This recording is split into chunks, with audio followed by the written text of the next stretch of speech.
They had experienced too much rainfall and stronger typhoons causing floods. And the strong typhoons make it difficult for them to go fishing or to travel from the islands to the mainland.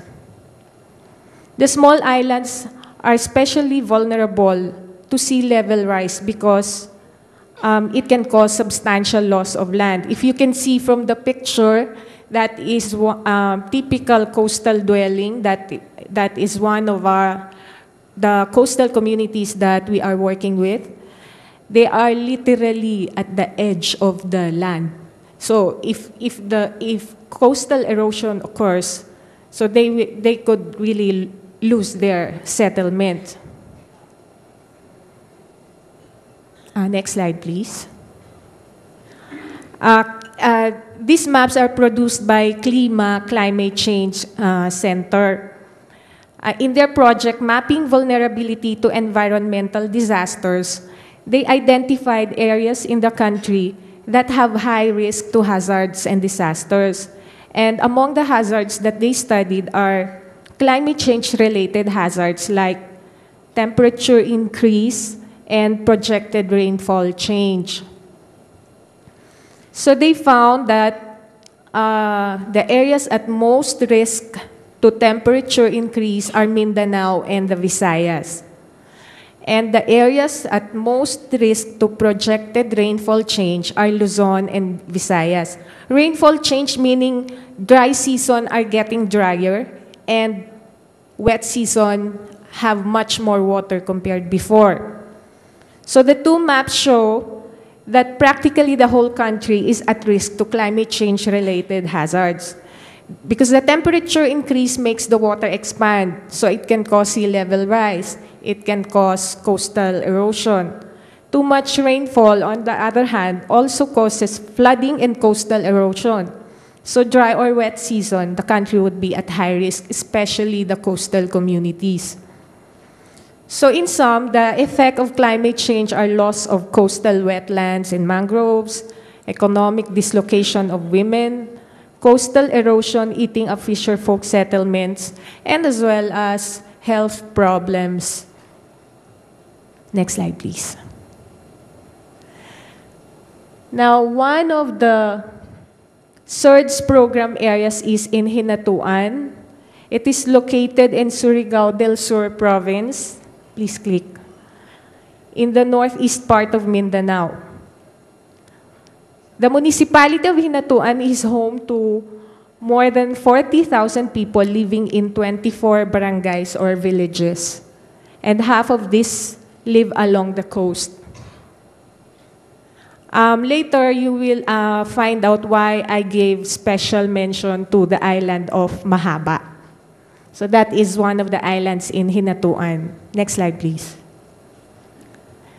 So Hinatuan Bay have 7 fish sanctuaries with a total area of 482 hectares. This is currently being managed by 14 fisher folk men and women organizations. Aside from,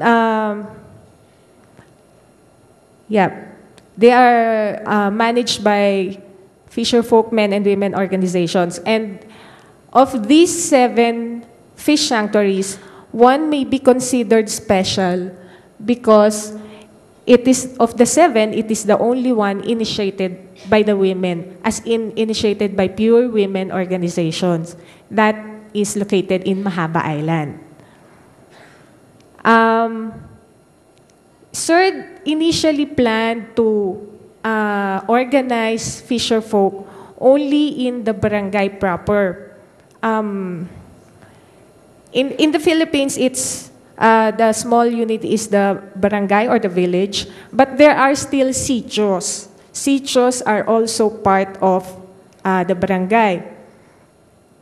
Now, Sitio Mahaba is part of Barangay San Juan. We initially planned to organize only in Barangay San Juan, which is in the mainland. But the women in Sitio Mahaba were very determined to participate in the organization's activities, but they find it difficult to travel frequently from the island to the mainland. So what they did, they formed their own organization in Sitio Mahaba. And the first thing that they did was to establish a fish sanctuary within their islands. They were able to lobby with the local government to declare a portion of the waters as a fish sanctuary. And then they themselves built markers around that fish sanctuary. They got big wooden poles to serve as markers. And because these poles are quite heavy, so they forced their husbands to help them in setting up the markers. But then eventually the men got interested as well. And then eventually they joined the organization. At first, the name of the organization was Ladies United Movement Onward to Development. But then, when the men joined, it became Ladies in Unity with Men Onward to Development. Next slide, please. Now, these women in Mahaba also initiated mangrove reforestation. There are a total of 136 hectares mangrove reforested in Hinatuan, and 946 hectares are under community-based forest management agreement. Now, the importance of these mangroves, it protects their coastal area from strong waves and typhoons. And it also provides habitat to the several species of fish. So therefore, protecting the mangroves is also protecting their source of food, which is the fish. In addition, the Mahaba women are also determined to protect their mangroves because they know that mangroves also help in climate change mitigation. There are studies that show that mangroves fix 1,800 to 4,200 grams of carbon per square meter per year. So therefore, the 946 hectares fix 17,028 to 39,732 tons of carbons per year.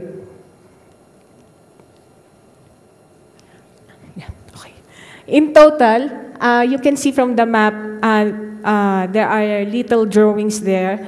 Those are the resource management efforts that has been done by the men and women in Hinatuan. Next slide, please. Now, what are the challenges that we see to more effectively prepare women for climate change? One is to come up with effective measures to reduce women's vulnerabilities in terms of food, secured settlement, and health. Also, there is a need to increase capacities of communities to secure livelihoods that are disaster resilient because fishing is very risky source of income, just a little rain and they cannot go out to fish already. There's also a need to consider women and gender concerns in mitigating effects and impacts of disaster caused by climate change. Also, the role as, you have probably heard this for 2 days already, the need to recognize the role and participation of women in mitigation measures and to engage government to be more proactive in preparing for climate change and disasters because the current framework of the government is more of emergency response rather than preparation. That's all. Thank you very much. Thank you, Mayet. Thank you, Daryl. Thank you, Ines. I think our speakers have really highlighted